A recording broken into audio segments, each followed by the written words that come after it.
Meus irmãos e minhas irmãs, paz e bem, nós celebramos hoje a apresentação de Nossa Senhora. Esta é uma festa que entra na tradição da igreja a partir de um evangelho não canônico.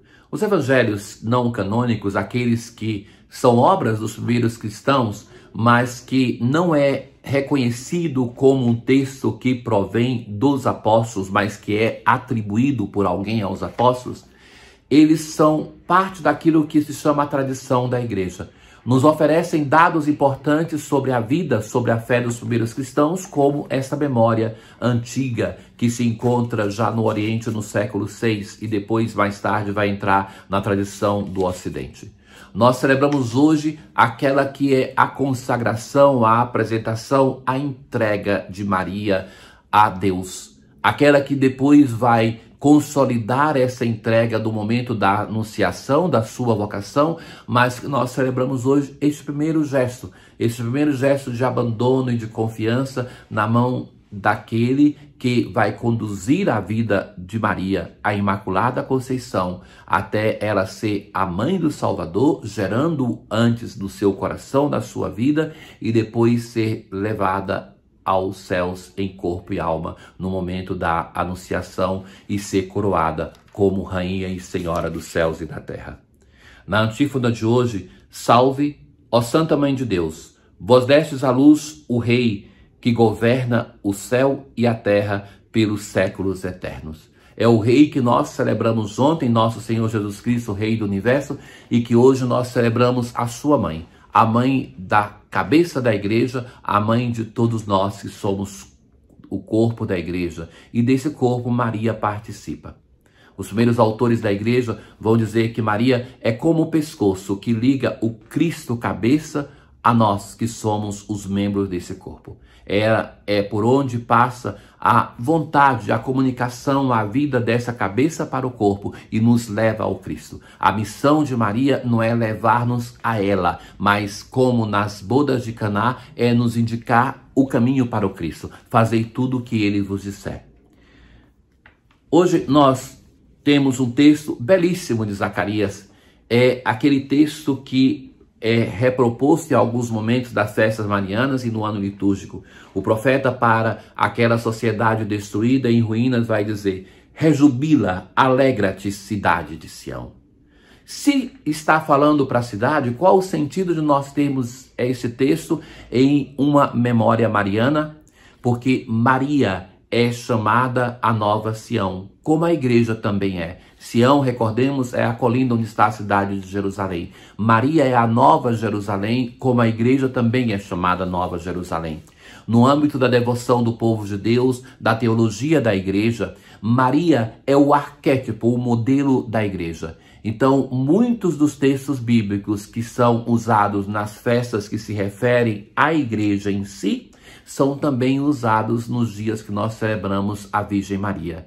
Ela é para nós a imagem daquilo que o Senhor fez com ela e quer fazer conosco.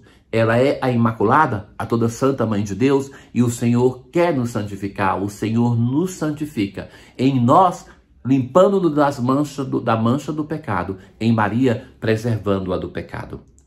O profeta continua dizendo: venho habitar no teu meio. Por 2 momentos vai se dizer isso.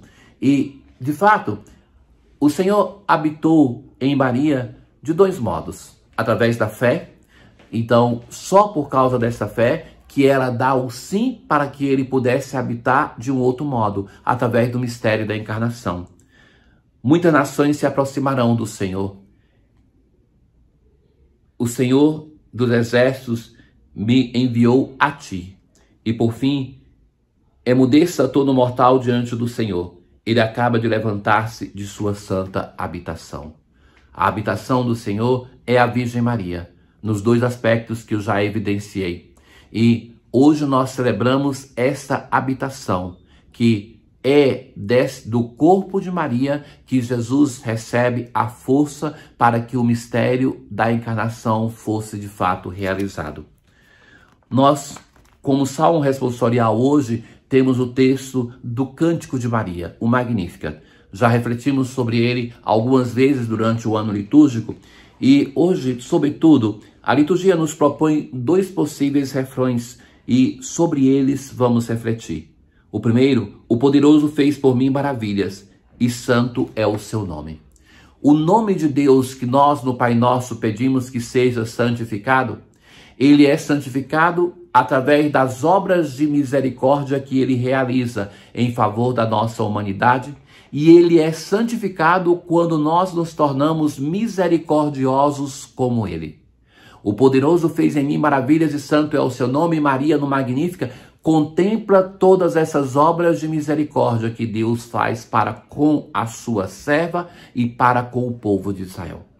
O Magnífica, de fato, ele é sintetizado naqueles 7 verbos em auríusco grego, que vai falar que Deus entrou na história, realizou alguma coisa como sinal da sua fidelidade para com o passado e para com as gerações futuras.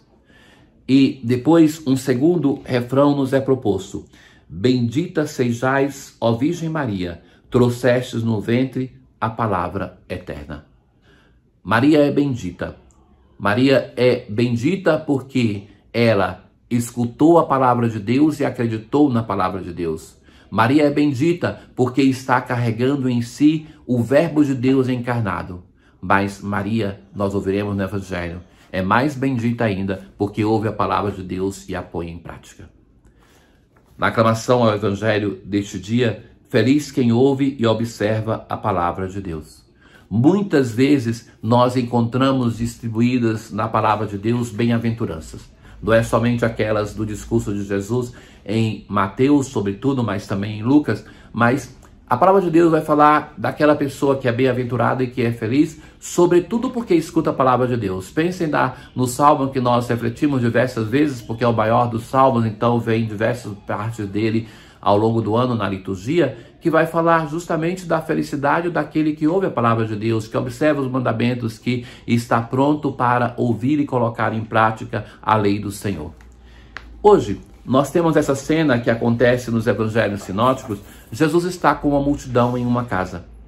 E o paradoxo desse texto é porque a casa é o símbolo da igreja. Para os primeiros cristãos, eles viam a casa como local de reunião da comunidade. Eles não tinham templo.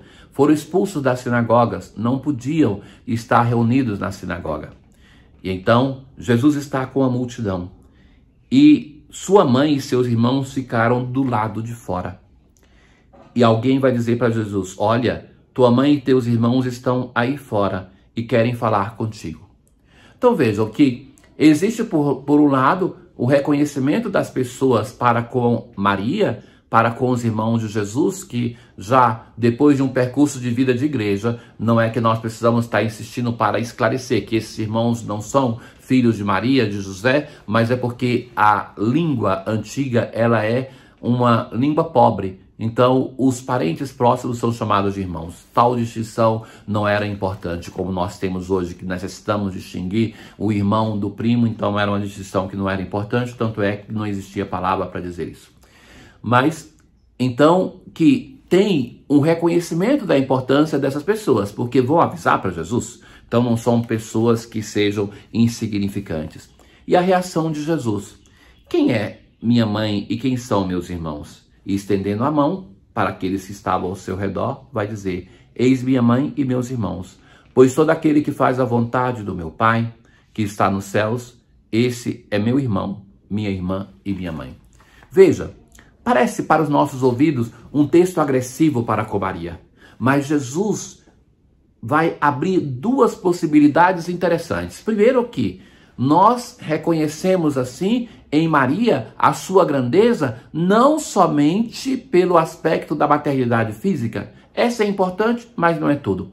Porque Maria só é a mãe fisicamente porque foi a mãe através da fé.